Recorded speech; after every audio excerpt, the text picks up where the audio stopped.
YAHAWAH BAHASHAM YAHWASHI, Qadash. All praises to the Most High Yahweh, in the name of His Son, Yahushua. Well, Most High put it on my spirit to come out as an observer, which is the lot that I've been blessed with, or cursed with, whatever you want to call it. I would call it a blessing. The Most High said, okay, I got something for you to pull out and bring out and address.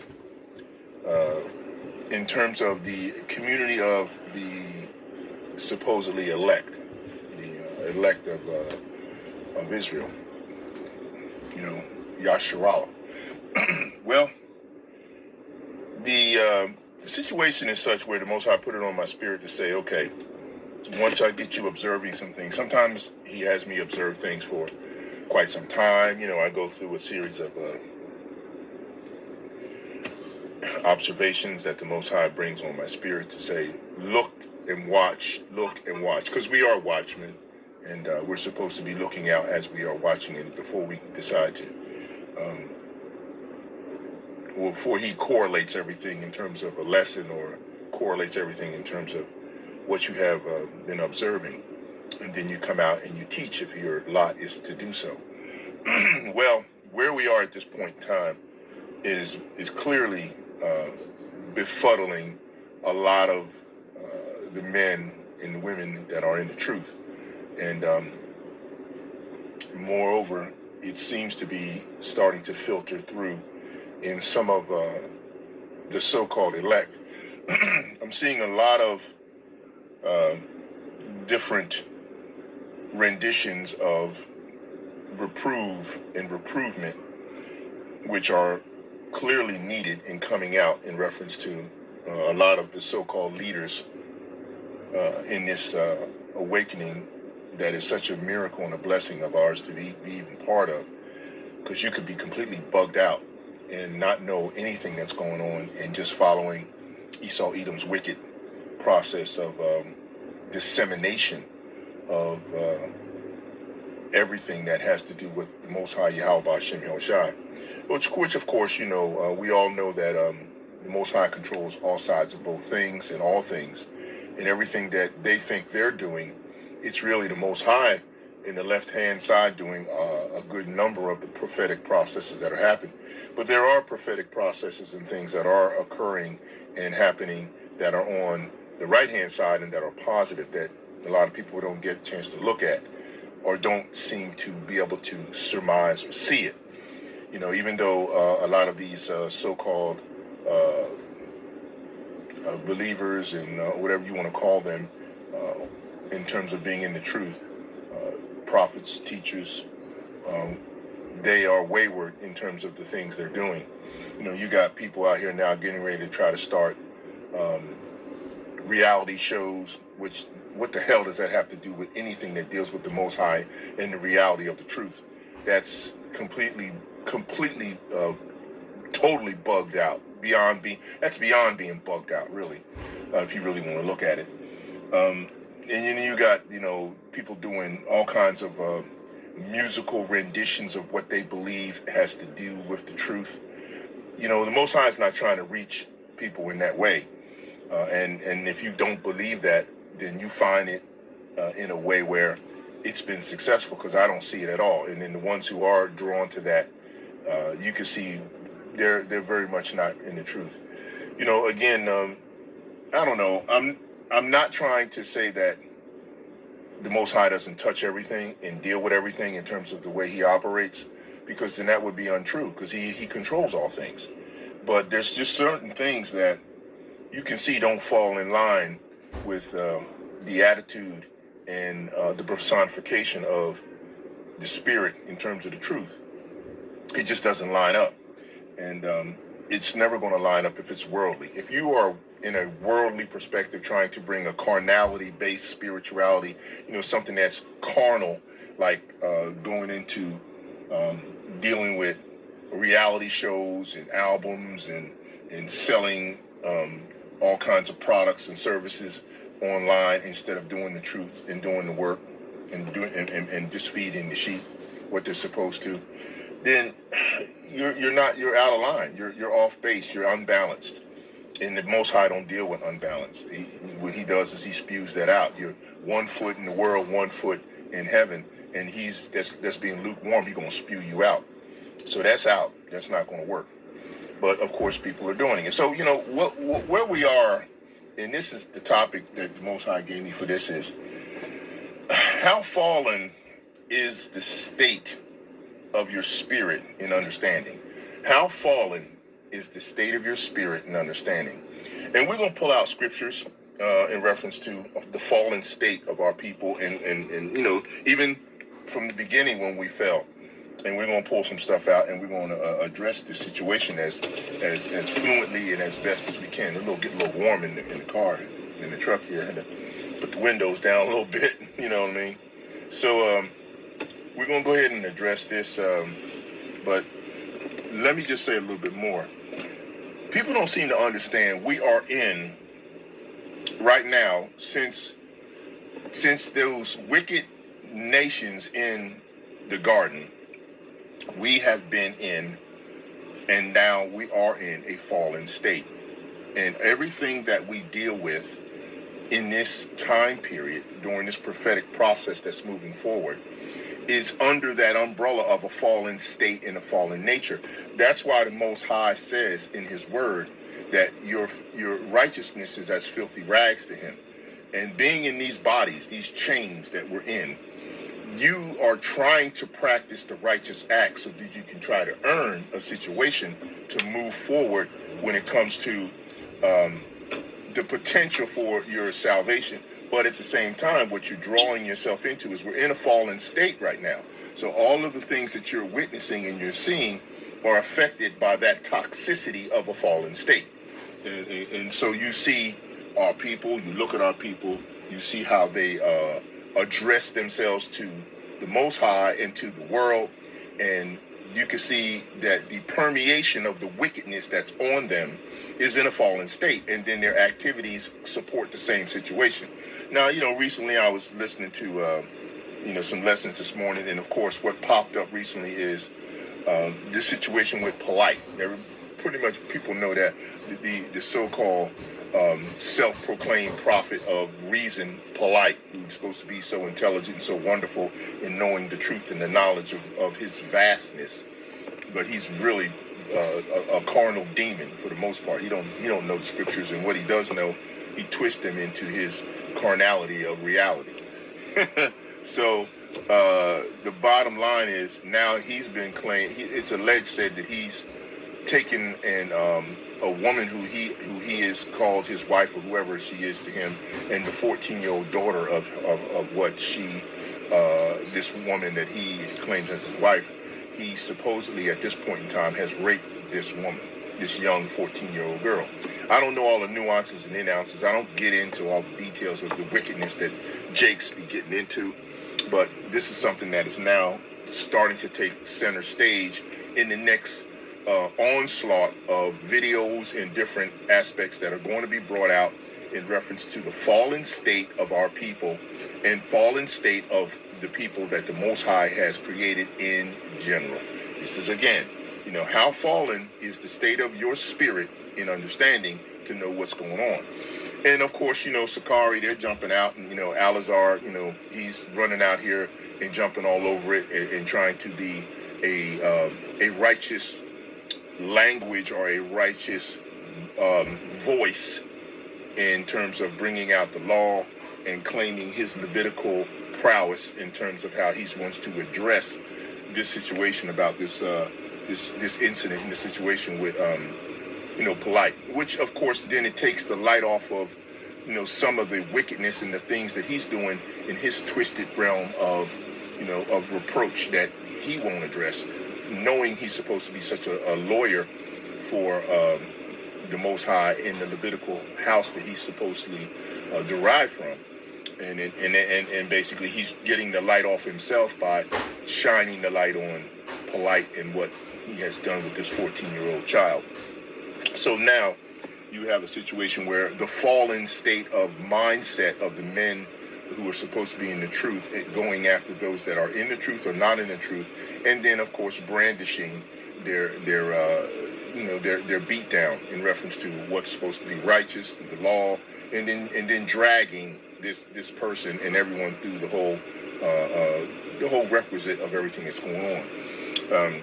Just commentarily understanding this, if we don't understand that this particular period of time, some people call it a dispensation, some people call it an eonic period of time. It's a variety of different ways you could express it. But during this prophetic timeline, this process that's going on, that the Most High controls, right now, since we are not under the new covenant and we're not in the righteousness of the total grace that could come through YAHAWAH BAHASHAM YAHAWASHI, that what we have is we're in a fallen, toxic world, and the nature and system upon which we're operating in is also a fallen, toxic environment. The only grace we have is the truth that's in the Bible that can be filtered through the appropriate teachers who can teach the accuracy of it in totality. And the only camp and organization I've found that could primarily do that is the Great Millstone. Everyone else is operating on an atheistic platform to an extent, whether they claim to bring out the name of YAHWAH BAHASHAM YAHAWASHI, or whether they do not, whether they decide that, we're going to say what we want to say, and we don't think that we're in error in doing it. Bottom line is, if you can't get the name right, and you can't get the doctrine right, and you can't understand the fallen state of our people and the world, then you're not right, and you shouldn't even be out here doing anything. I don't care if you've been out here for 10 years, 20 years, or 30 years. If you don't have the doctrine right, if you don't have the name right, if you don't subscribe to and deal with the fact that the Most High can filter the truth through a fallen state in this world and bring it through an organization that sticks to what he says, the way he says it, you're just completely freaking bugged out to the nth degree. And you're an atheistic, system-driven organization. And basically that's where you are with this situation, and you don't understand that. So, you get people getting into accusatory language and getting into accusational consternation in terms of confronting issues and bringing stuff out that they really don't have I don't think they have a right to do this. I said this over and over again. Debating the truth is blasphemy against YAHWAH BAHASHAM YAHAWASHI, because you can't debate the Most High's word and his Torah and his truth. And you can't debate the Mashiach. You can't debate Yahawashi HaMashiach. You can't do that. Where do you stand to even think that you could talk about that? You shouldn't be wasting your time talking to anyone that doesn't get it. In other words, ask the questions. The questions are real simple. Who are the wicked and who are the righteous? When YAHAWAH BAHASHAM said that, it resonated with my spirit. I understood what he meant completely, and it just falls in line with what should be asked. Because if you ask anyone that and they can't answer that question, you don't need to waste any more time talking to them. Who are the wicked? Who are the righteous? Okay, I'll back up. I'll add one more additive to that. What are the promises, and who are the promises given to? If you just address those things right there, then right off the bat, you shut down anyone you should need to talk to. So there'll be no measure or no need to actually have a debate with anyone, because it's not necessary. Because they can't answer those questions in the light to show that who they are. And then, of course, they're Hebrew Israelites, if they are, and if they are supposed to be awake by YAHWAH BAHASHAM YAHAWASHI, then at that point in time, those questions resonate in their spirit, and they're going to want to know more if they don't know the answers. Okay, so therefore, let's understand our fallen state of toxicity that we're in right now. Everything is tainted on this earth. That's why the Most High has to send the missiles, clear this up, clean this up, and it has to be sent, and it has to be cleansed by fire. It ain't going to be cleansed by water this time. It's got to be cleansed by fire. So he's got to burn the rudiments and the elements out of here in reference to the stuff that's going on and the stuff that's going to perpetuate. And if you don't understand that, and you buying into trying to find a way of surviving and gaining some kind of access in a burning house that is set on fire, and you're looking for a refuge in it by setting up your own wickedness and house, why would you want it? Why do you want to have a place of wickedness in a wicked kingdom? So you want to be equally wicked. And this is what you got people doing, trying to set up, all kinds of deals with Esau in this world. I mean, think about it. You want a reality show? If you're going to get a reality show, what are you going to what's your reality? The reality is that you sold out. The reality is that you actually took another bag, a bigger bag, in a bag like all the rest of these wicked false prophets of these other camps have done. That's what you've done. Because if you're not going to get on Esau's programming and going to drag him and trash him and think that you're going to get paid and going to be able to expound on this and let it go internationally and nationally around in a syndicated process and start dragging him and dogging him the way you supposedly do on the highways and byways, you really think that you're going to get away with that, or he's going to let you do that? You're not getting a reality show or anything else that's going to drag people in that nature and think that you're going to do it and make it righteous and try to put the Most High YAHAWAH BAHASHAM YAHAWASHI's label on it. You are out of your freaking mind. It ain't going to happen. All right. So that you can consider to be complete blasphemy, and you're just falling deeper into the bugged out situation. You had gotten a warning several times about doing the things that you're doing, monetizing the truth, monetizing the Mashiach, monetizing the Most High. You've been warned. You got shot at several times, and no one got hurt. That was a big warning. You're not listening. You're not paying attention to what's going on. Most High is going to go to the point now where he's going to say, all right, I warned you several times. And he does this with his people. And then next time he's going to flat right out destroy people and get rid of them. Because he's not going to tolerate people just doing whatever the hell they want to do and then trying to claim it and label it that the Most High is involved in it to the degree of righteousness, because it's not. That's not what's going on. So, look, Negrilites, whatever you want to call them, they've been warned. And if they don't want to stop, then the Most High is going. You know what he's going to do. He's not a respecter of anybody that's going to go wicked and do stuff and try to claim he's involved in it because you want to do you. All right, you're doing the doest thou will, and that's Satanistic and it's wicked. And you need to stop, and you don't want to stop, so you're going to have to be stopped. And that's how the Most High is going to do it. He's going to do what he's got to do. His name is YAHAWAH BAHASHAM YAHAWASHI. He's not taking no crap and no shit from nobody. And he quite frankly, is really filtering out everything and everyone that he has to in order to get where he needs to go. I know this commentary is about 17 minutes long. I'm going to try to stop it at about 20 because you need to hear this. And then I'm going to bust out some scriptures on you about a fallen state situation, because I've got a few. And I know there's many more that can be expounded on, but I'm going to bring you what the Most High told me to bring you in reference to the fact that how fallen is the state of your spirit and understanding. And that's going to go blanketing across everybody. And that includes those that are in the truth and doing what they're supposed to be doing or not. Because you're not dragging fallen state activity and shit from this dispensation period, from this time period, from this eonic period into the new covenant. You're not dragging that stuff into there. The Most High is going to have a new covenant, and he's going to cleanse this system. He's not going to cleanse this system so you can drag this system into the new covenant. He had a brand new system that got shit to do with this system, and he's not letting you drag that into the new. It's not going to happen. Your activities, your lust, the things you want, the things you think you want, you're not celestial minded. You're carnally, spiritually painted, and this is where you are. You're thinking about this world system in this way. My brother Manak Zakba always says you're African American minded, and that's some bullshit that you shouldn't be involved in. You sound like a black person. He ain't coming back for black people. He's not coming back for African Americans. He's not coming back for anyone that claims to be a byword in accepting that identification here in this system right now. It's not happening. So you can forget about that. So basically, I wanted to get this in terms of the commentary, and now I'm going to break into some scriptures. All right, I'm going to start out in Genesis chapter 6, around verse 5. And it says here, Genesis 6:5, it says, "And Yahweh saw that the wickedness of man was great in the earth, and that every imagination of their thoughts and of his heart was only evil continually."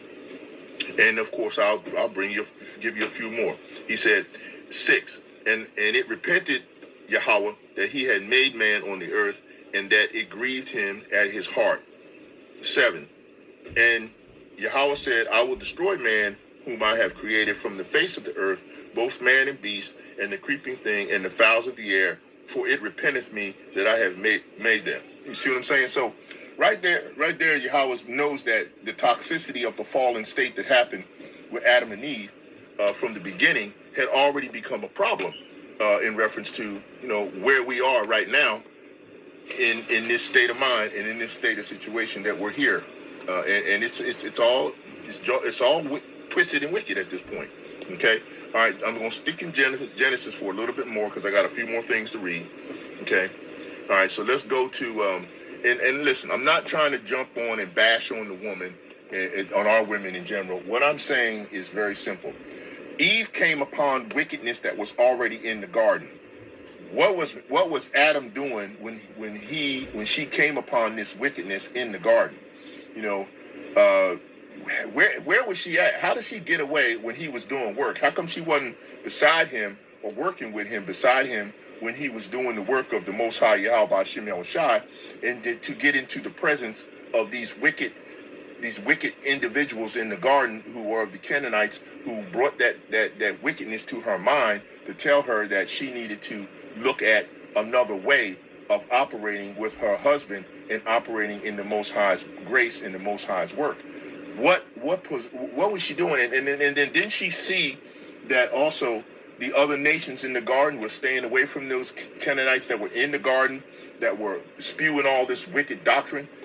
Didn't she see they stayed away from them? I mean, if some of the other nations stayed away from them degenerates, then why didn't she not stay away from them? So, she should have known, and she was told twice to not do that. But, here's the thing. It happened, but the wickedness was already present in the garden with these Canaanites, and then she come upon it. And then now, so she brought the wickedness into the world of our Adamic line. She brought the wickedness by getting beguiled by them, by those in this midst of the garden. She brought that into the presence of her husband, and she brought that into the presence of our people that would, eventually be inherited down the line. And then, okay, that's the fallen state that we're in. And then once that hit, poof, it just permeated and spread throughout the entire existence of all that the Most High created. Now, of course, the other wicked nations was happy because now they could do whatever they want to do. The do without will statement and premise just permeated and became their way of life, their way of death, which I say. Okay, so now, so she was doing something which she shouldn't have been doing, and she ran into the wickedness, and the wickedness was there, and the evil and the wickedness beguiled her, and then she brought it back, and because the state of her husband loving her and caring about her, he fell with her. So now, since the Most High gave power to all of his children who are selected and chosen, or the seed line of his children, this became the wickedness in the fallen state of inheritance that is now roaming through this dispensation period of earth, this ionic period of time. This is what's going on. This continual progression of a fallen state and wickedness is still continually permeating through the world. Because why? She went and got beguiled instead of getting to task and staying with your man, and just not listening to those wickedness, that wicked evilness in the midst of the garden. Get away from that. Stay away from that. But okay, it happened, and now because that happened, now a lot of the Akim, they go and blame the woman completely, that she brought evil into the world. She brought it into the world of the Adamic line that eventually rolled down to the Hebraic line, and then rolled down to the Israelite line, and then here we are at this state and time. Now, yeah, she brought that part in. She got the plague on her, and then she contaminated her husband and everyone else from going and getting contaminated by the wickedness that was in the midst of the garden. Okay, here we go. Okay, so now let's read a little bit about some of what I'm talking about so that we can clarify and get ourselves straight here. Okay, this is Genesis chapter 2, and I could go down to 16. All right, yeah. Genesis chapter 2, verse 16. And Yahweh power commanded the man, saying, of every tree of the garden thou mayest freely eat. Right? But the tree of the knowledge of good and evil, thou shalt not eat it, for it is in the day that thou, therefore, in the day, Shalaki, for in the day that thou eatest thereof, thou shalt surely die. And Yahweh said, it is not good for the man to be alone. I will make him a helpmate. So as soon as he told him, if you go eat it of this tree, if you go get this doctrine from these damn heathens that are wicked, you're going to fall. You're going to be in a fallen state and you're going to fall. Okay? All right. And so, okay. Now, so then he did it. All right. The Most High he gave the command. He ordained the situation, and then therefore, this is what happened. Okay, and it says, okay, 18. And Yahweh said, it is not good for the man that should be alone. I will make him a helpmate for him. And out of the ground, Yahweh formed every beast of the field and every fowl of the air, and brought them into Adam. And he said unto them, he would call them, and whatsoever Adam called every living creature, that was the name. So that he got a job. He gave him a job in verse 19, and that was the job he was supposed to fulfill. 20. And Adam gave names to the cattle and to the fowl of the air and to every beast of the field, and out of Adam, and out, Shalaki. But for Adam there was not found a helpmate for him. And Yahweh power caused a deep sleep to fall upon Adam, and he slept, and he took out of his ribs and closed up the flesh instead thereof. In other words, he took the DNA from Adam, and of course, with using the substance of the electrochemiluminescence, he made the woman and put that DNA in her, and there she is. In Adam 23, and Adam said, it is now bone of my bone and flesh of my flesh. She shall be called woman, because she was taken out of man. So there you go. So that's an instant love that has been built. That's why you become one when you get with the woman, and preferably if you can get to your soulmate, you'll be in real better shape, which is very rare in any instance. 24. Therefore shall a man leave his father and his mother, and shall cleave unto his wife, and they shall be one flesh. And they were both naked, and the man and his wife, and were not ashamed, which means at that time not ashamed, which means they hadn't fallen yet. But that status in that situation was about to occur. Okay, so now we're going to go to 3 Genesis. Okay, we'll go to Genesis chapter 3. And we're going to, let's see what I want to pull up here. All right, yeah. All right, Genesis chapter 3, starting to 1. Now the serpent was more subtle than any beast in the field which Yahweh power had made. And he said unto the woman, yea, hath power said, ye shall not eat of every tree of the garden. So now, these Canaanites are trying to be slick. They're using subtle language. They're using the type of language where they can befuddle you and beguile you, which they were doing. And the woman said unto the serpent, see, now you shouldn't be talking to these people now. Now you're talking to them, you're having a conversation with them, you already fallen into the trap.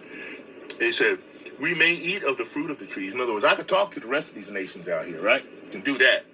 You said, Shalaki.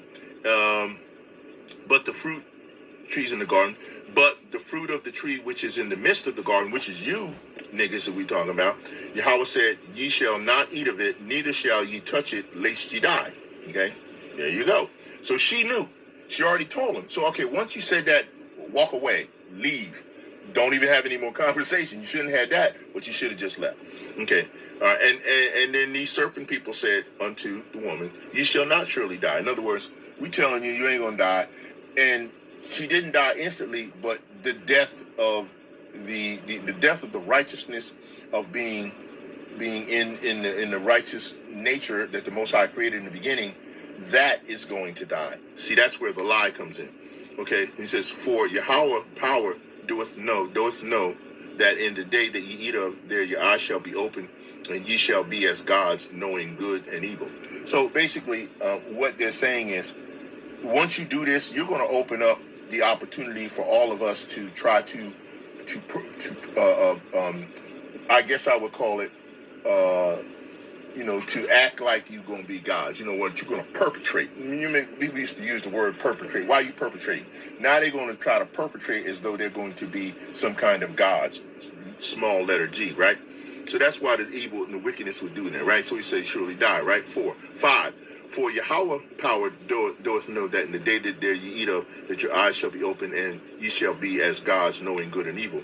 And when the woman saw that the tree was good for food, in other words, food, manna, to the mind, to the brain, telling her you can have the same amount of power, telling you can have the same amount of control that Adam was given, and it was pleasant to the eyes, and a tree to be desired, to make one wise. She took of the fruit thereof, and did eat, and gave also unto her husband with her, and he did eat. So he loved her, and he loved her so much that he was blinded to the fact that he was told by YAHAWAH BAHASHAM YAHAWASHI. And you see the same kind of situation happening even today. So you know how true and factual this is, because you got men who will follow a woman and decide to go against the Most High YAHAWAH BAHASHAM YAHAWASHI, and just because of their blind love for her, and then they will be falling deeper into sin and falling deeper into wickedness that's against the Most High and in abominations. Okay, all right. So then, and then did he 7, and the eyes of them both were open, and they knew that they were naked, and they sewed figs leaves together and made themselves aprons.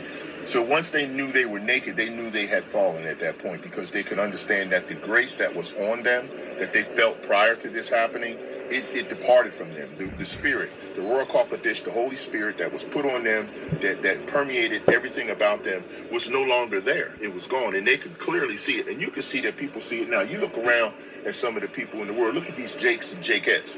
Check them out. They don't have the spirit on them. They got all kinds of long eyelashes looking like the snuffleupagus on Sesame Street, that elephant that walking around. The women, they got different color hair, that long, nasty, stringy hair that the snuffleupagus elephant had. And most of them are out of shape and huge, just like them snuffleupagus women. That's what we talk about. All right. I digress a little bit. Let me go back. But you can see the spirit of righteousness is not on them. And, they're all walking around with their mask on their face and the gloves on their hands, and they're not part of the Most High's plan. You can see that right now. They're looking for salvation through Esau. They don't listen to no one else. They got on tight clothes. The men are wearing their pants hanging off their ass. This is all fallen state activity, wanting to do all kinds of different activities in the world and become even worse and worse worldly. Most High says, if you're a friend of the world, you're an enemy of his. You see, it's just simple as that. Okay?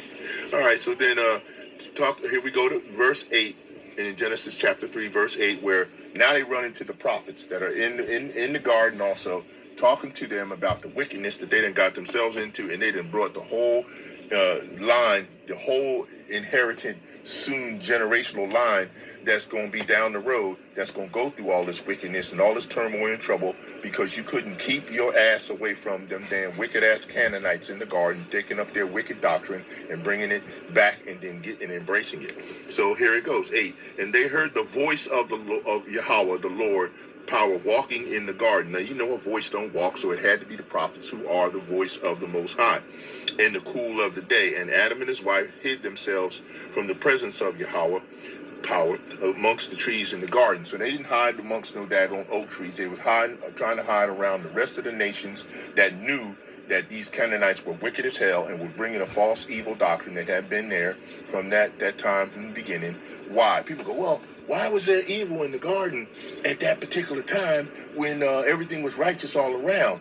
And then, so what was the nature of that? Why do we have to have that? Well, okay, if you're not studied up and learned enough to understand that in order for us to have the grace of salvation for the rest of our lives, you have to know what not to do in order to inherit that, which means there has to be the balance of the good and the bad. That's why the Most High says in his word that he does evil and he also does righteousness. He heals and he hurts.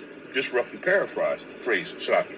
So I'm just saying, you will never understand the grace and magnitude of the celestial process that is beyond our understanding in the grace that he gave us in terms of his son, Yahawashi, who was given to us as a gift, if you don't know the other side of it. So don't be talking to me and saying stuff about, well, why was there evil in the garden? And all that. Well, you know why. Now you have somewhat of an understanding. Okay, let's move on. Okay. So they tried to hide in the garden from the prophets when the prophets were telling them, you done screwed up, and now we got to deal with this situation for generations to come because of you, all right? And Yahweh power called unto Adam and said unto him, where art thou? In other words, he knew where he was. What he's saying is, why are you trying to hide? Why are you trying to hide? Stop trying to hide, okay? And he said, I heard that voice in the garden of the prophets, right? And I was afraid because I was naked. In other words, I sinned. I know I sinned. I messed up and I did bad. And I hid myself. And he said, who told thou that thou wast naked?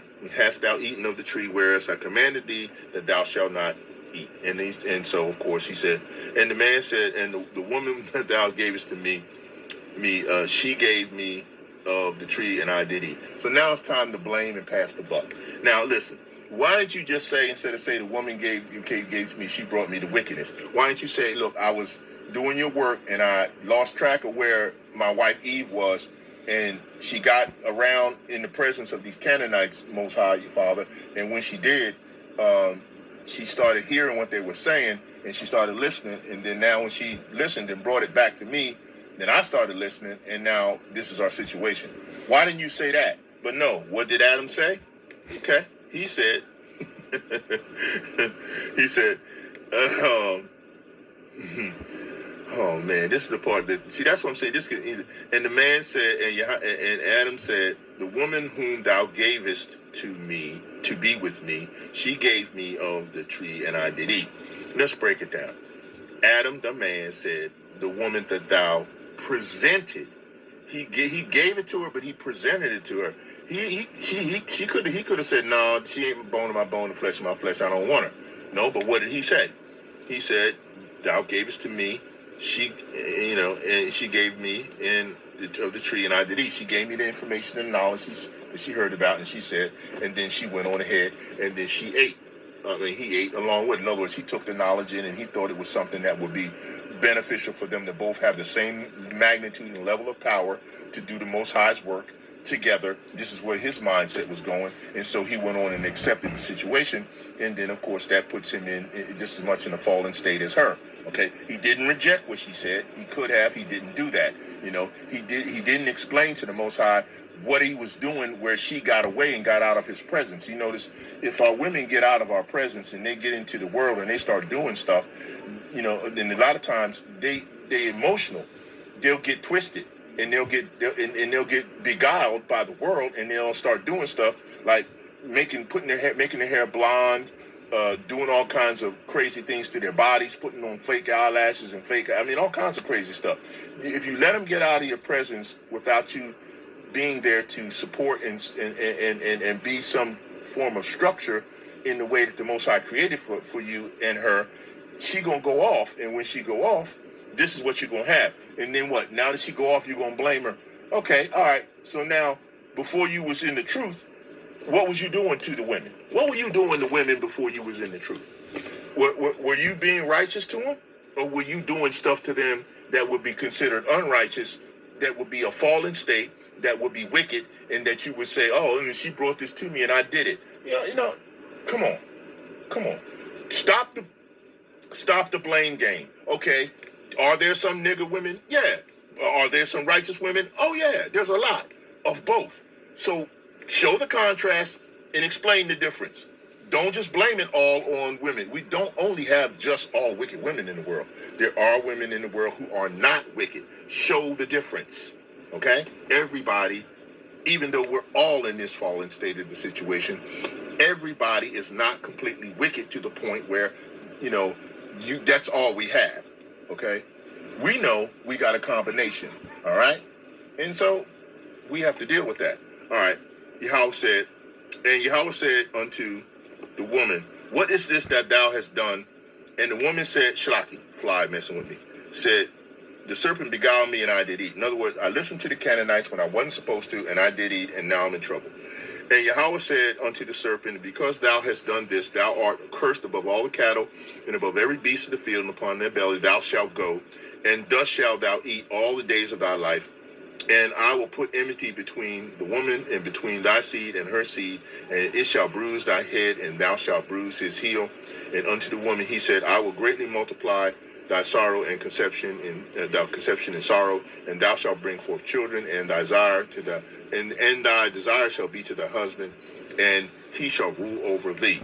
And see, now let me not go past that. Now, if your desire, her desire is to be ruled over by you, you have to be of a nature in this fallen state where you're in the truth, and the truth is in you, and it is filtered appropriately, and it is filtered righteously, so that you can rule over her in a righteous way. If you're not that way, you can't rule over her in a righteous way, and she's going to rebel, and this is what we have.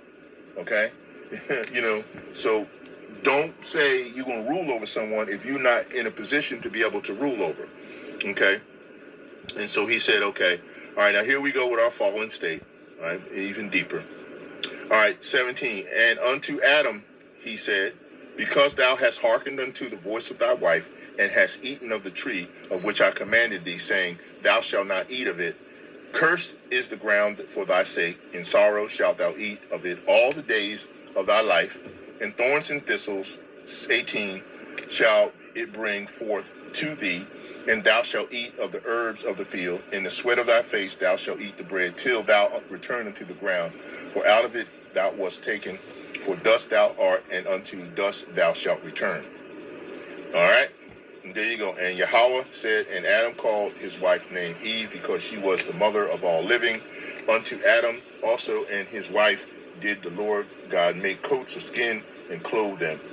And the Lord God said, behold, man is become as one of us in terms of the good, knowing the good and the evil. And now lest he put his hand and take also the tree of life, and eat and live forever.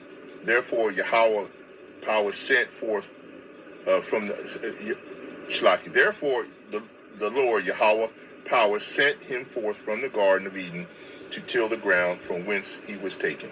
So now, so he drove out the man, and he placed at the east of the garden, at the Garden Eden, cherubims with a flaming sword, which turneth every way to keep the way of the tree of life. So there you go. Now you see the fallen state that is been deemed and put upon us as the chosen people, and the lineage and the generations that will come. And this permeation of fallen has just, like I said, it went poof, and it went throughout everything that was going on in the world. And now this is what we have in terms of the fallen nature of the situation at hand. And so now that's part of it. So now I'm going to pull a couple more precepts. I want to go to, see, I did Genesis, so I had to start from the beginning because I like to bring that up right up. So now I'm going to pop over to, let's go to Isaiah chapter 14, verse 12. So let's get that, 14, and we're going to go to 12. And it says, all right, this is one that a lot of people bring up to talk about the fallen state of Esau and his people, and basically to that point. So everyone knows this one. This is a classic that everyone talks about. And it says, how art thou fallen from heaven, O Lucifer, son of the morning? How art thou cut down from the ground, which didst weaken the nations? For thou hast said in their heart, I will ascend into heaven, and I will exalt my throne above the stars of power of God, of Yahweh. I will sit also upon the mount of the congregation in the sides of the north. Just those two verses right there let you know that we're not dealing with the spiritual entity or demon Satan. We're talking about the nation of Esau and Edom, and all of those individuals who claim to try to be like the Most High power. And they are also loving this fallen state. This is their heaven. Their fallen state is heaven, even though it's our hell. And this is what they're doing. And that's why he said he wants to he also said he will exalt his throne above power. In other words, to try to get up above all of us. And we are the true chosen people of the Most High, and he will sit upon the mount of the congregation. We are the congregation, and we are the mount that he is sitting upon, and he has got us in this fallen state where we are, and he is abusing that process and to the best of his ability, which he was given. Job chapter 9:24, the earth is given into the hand of the wicked. So He covered the faces. He changed what the Most High and the Son looked like. He changed everything, and he's been able to go around the world and provide and permeate this process. And that's a fallen state. But why are we not understanding the fallen state of what is actually going on? Everything that's going on has been tainted. Even our Bible has been touched by these wicked devils, and they have tainted portions of it, but it's filtered through the truth when you deal with the right apostles and the right teachers that know the truth and can give you the word and bring it forth the way it's supposed to come. Once you get that and you get that truth, you come somewhat out of the fallen state, and you start operating in the spirit and in the truth. But it's very rare that you can have this, because you see it permeating even with these other camps. Hey, these other camps are tripping out wickedly to the nth degree. Where do I want to go from here?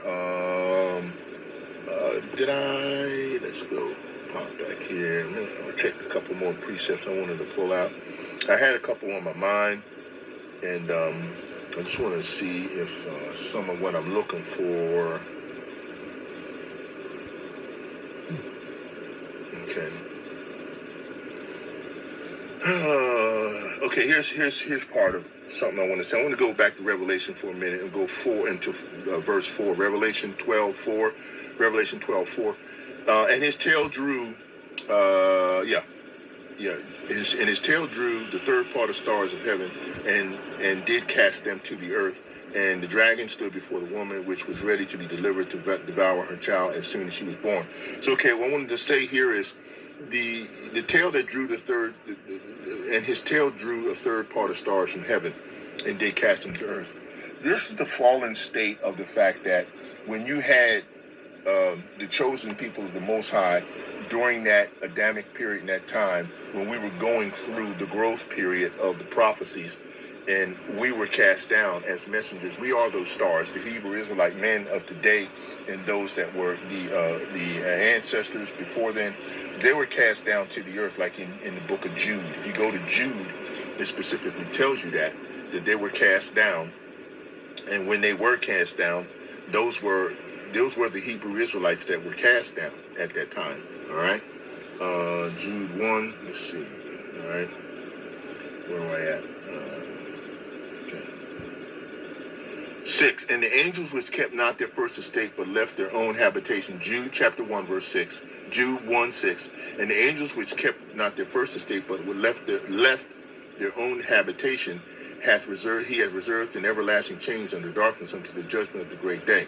Okay, so you can see right here that what ended up happening is these were our ancestors who were cast down from the fallen state, and they were here, and they're in the chains and everlasting darkness is these bodies we're in. And now that's why we're going through this process of this fallen state and this system that we're operating in, which is very toxic for the most part.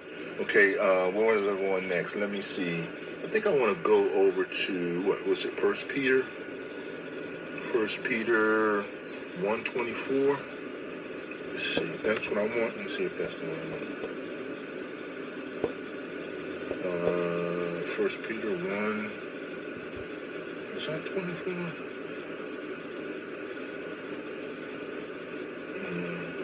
Let's see.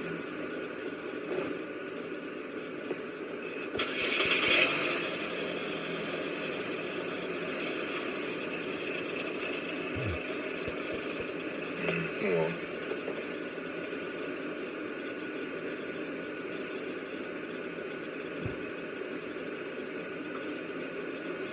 No, that's not the precept I want. Okay, let me see. Let's see here. I think I want to go to Amos here for a minute. Amos 5 is what I want. I think it's Amos 5, chapter 5. What was it? Is it 5:2?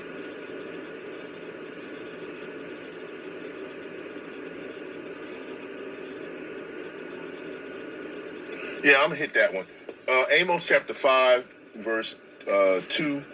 The virgin of Israel is fallen. She shall no more rise. She is forsaken upon her land. There is none to raise her up.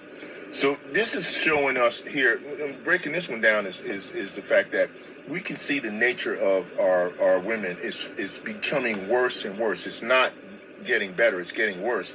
And the nature, it says here, and the virgin of Israel is fallen. And it's talking about the entire nation of Israel, because we are that nation to the Most High. And the nature of where we are as a prophetic process of the Most High, YAHAWAH BAHASHAM YAHAWASHI, moves forward, it's getting worse. Everything's getting worse. Everything's getting to the pinnacle of that Jacob's trouble period that everyone keeps trying to act like it's not going to happen, but it is happening. And Jake's just can't seem to measure up or understand what's going on because, as I said before, how fallen is the state of your spirit and understanding? They don't understand it. They think that, they're going to win through and get through this and they're going to be fine, or we're going to be good and everything going to go back. No, it's not. This wicked kingdom's over, man. It's not coming back. And as it says here, and she is forsaken upon her land, and there is none to raise her up. Because unless they come through YAHAWAH BAHASHAM YAHAWASHI, they're not going to be raised up. It's very, very simple, and that's just the status of where things are. Okay, where do I want to go next? The next precepts I want is, I did want to go to Romans. Let me go to Romans, because I got quite a few precepts on falling in Romans that I wanted to pull out. So let me see. I want to go to Romans 3:9.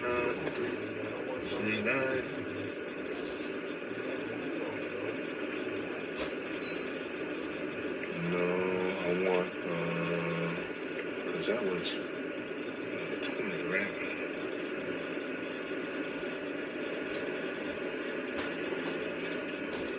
Okay, I could do that one. I really want to pull, there's so many from Romans I could pull.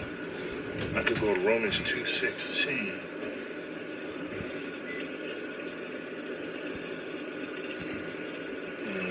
On 1:4. 1:14.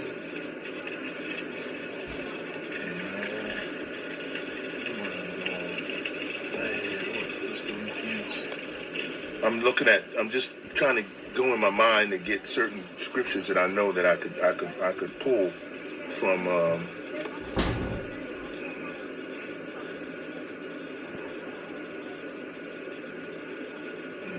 I don't want that one either. What I want to do with I know I might go to. Let's see. This fly's getting on my daggone nerve. He just torment me, the damn devil. Get away from me.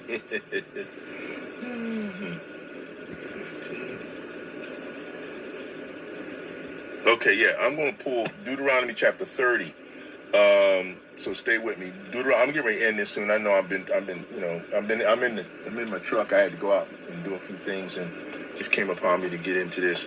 Deuteronomy chapter 30, verse 15. See, I have set before thee this day life, good, and death, and evil. And in that I command thee this day to love Yahweh thy power, to walk in his ways, and to keep his commandments and his statutes and his judgments, and that thou mayest live and multiply. And Yahweh thy power shall bless thee in the land whither thou goest to possess it. So basically, the Most High is basically telling you, if he set before you the truth, even in this fallen state, to operate in good and evil. And if you do that and you operate correctly, then you will live and you will be able to acquire salvation. But if you don't, then of course you will pay, and you will pay with your life. Okay.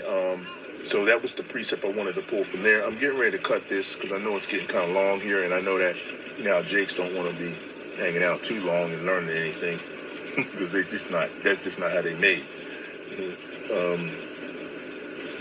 This is Matthew chapter 15, verse, I'm going to go with 19. For out of the heart proceedeth evil thoughts, murderers, adulterers, fornications, thefts, false witnesses, and blasphemies. These are the things which defile a man, but to eat with unwashed hands defileth not a man. This is what Yahawashi was saying. That's red letter. So basically what he's trying to tell you is that do ye not yet understand, this was 17, understand that whatsoever entereth in at the mouth goeth into the belly and is cast out into the draught.